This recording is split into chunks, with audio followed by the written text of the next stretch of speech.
My, what do we have? Yeah, little bit of mama's cookie. You feel me? Shout out to Kwame Brown. Shout out to Kwame Brown, man. He has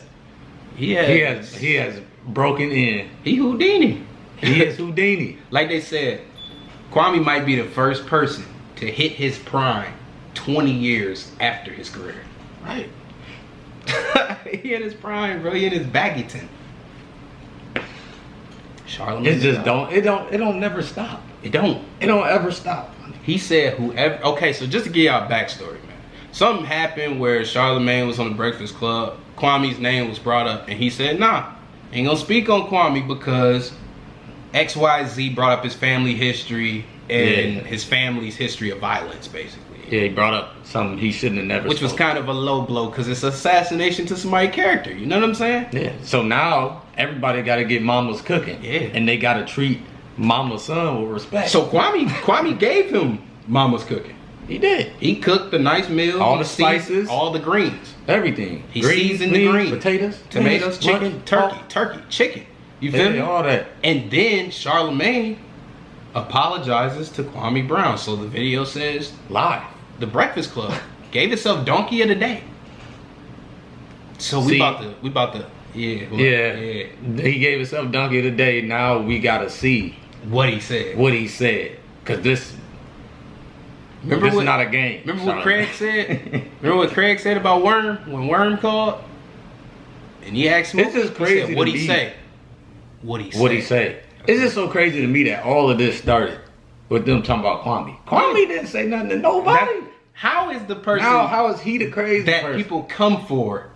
He can't be wrong. It's been 20 years. I'm sorry. He can't be. This is the first time we've seen somebody who can't be wrong. Well, I gotta hear this, man. He's a goat. Let's see what Charlotte gotta say. Yes, Sirski.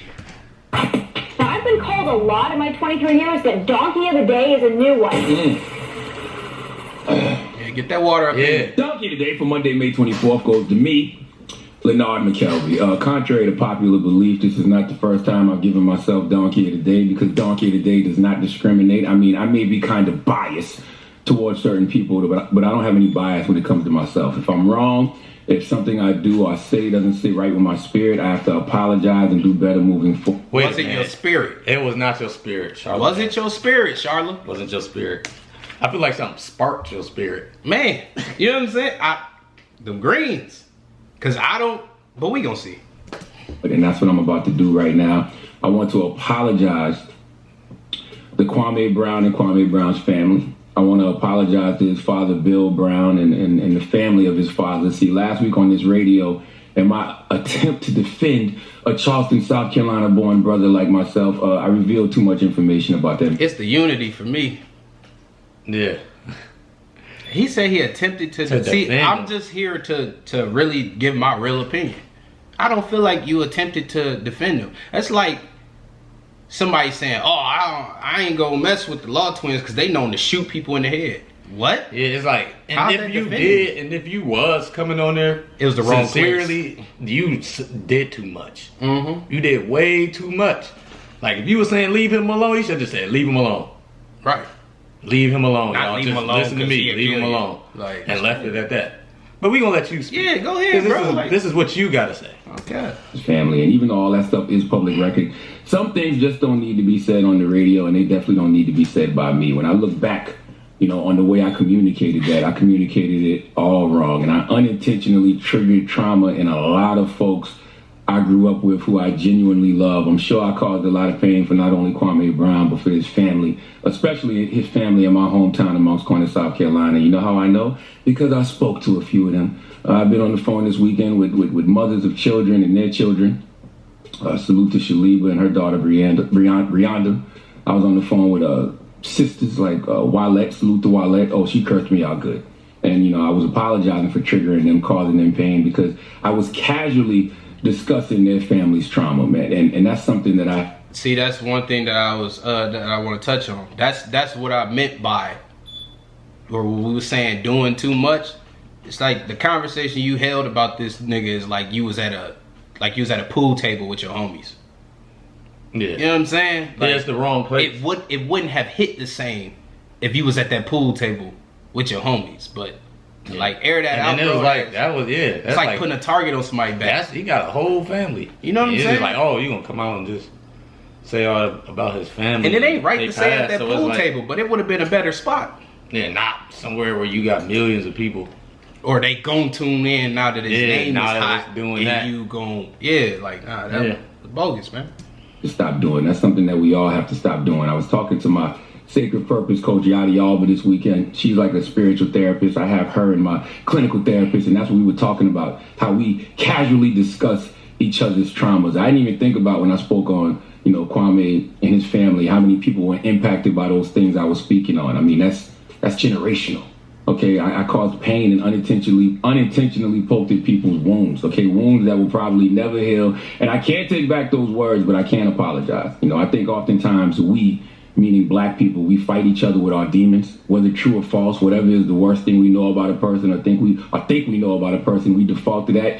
And that was not my intention. I was not in any way, shape, or form trying to paint Kwame in a negative light. Okay, that black man is not my op. He wasn't my op when I said it. In my mind, I'm defending that man, but I should have been defending him as Leonard, Charlemagne the God, McKelvey the professional, and not Leonard, Larry, whatever you want to call me, from Moncks Corner, South Carolina, talking like I'm home in the town on why I believe they need to leave Kwame Brown alone. That was whack, because the conversation didn't even have to go there. The conversation should have been about basketball. Yes, leave Kwame Brown alone because he achieved a goal and a dream that 1.3% of NCAA seniors will...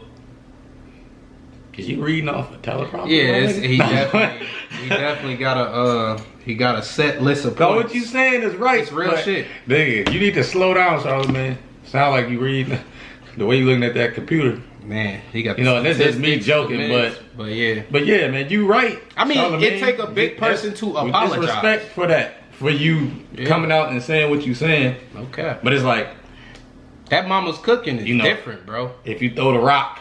Like I ain't never seen somebody so undefeated with the truth. Like nigga just serve you his mom cooking and results may vary. Results, and it's like it take a real person to be like, all right, yep, and they come on there and say it. So man, we're gonna let you finish, Charlotte. Achieve an 0.03% of high school seniors. You know how small a number that is? And that's just simply being drafted in the NBA. If you play 13 seasons and make $65 million, you're a success. Okay? If you work 13 years anywhere and make that kind of money, you're a success. So salute to that man. The only expectations we have to live up to is our own. That's why I always say success. If you do what you love, you're a success. It's subjective. Okay? My views of success may be different than yours.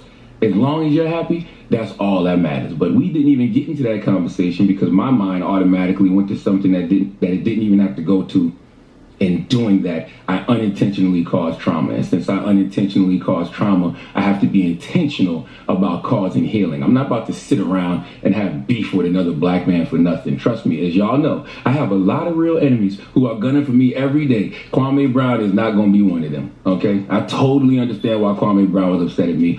I went low. That wasn't my intention. But in hindsight, it was low. And Kwame took it to the floor with me. And y'all be online so excited, ready to see black people go back and forth and tear each other down. I'm not doing that. Yeah, a lot of people do. Yeah, you're right about that. I feel like... But it come from the mama's cooking. Yeah. Because when Kwame when he ain't saying nothing and he... The shy Kwame, then everything is good. Yeah. I'll just be wondering would people take back stuff if it didn't get to that.